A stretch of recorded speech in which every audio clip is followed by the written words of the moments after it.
Welcome to my channel. Practice comprehension with me.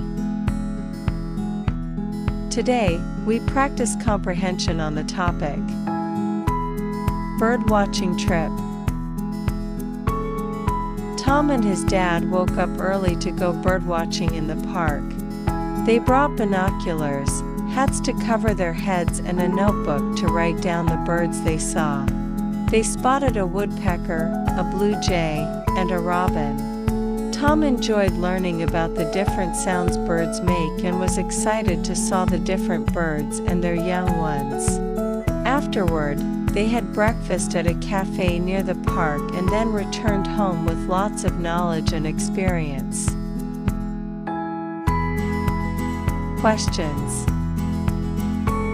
1. Where did Tom and his dad go?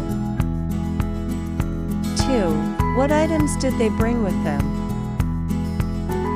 3. What birds did they see? 4. What did Tom enjoy learning about? Thank you for watching. For more videos, don't forget to like and subscribe my channel.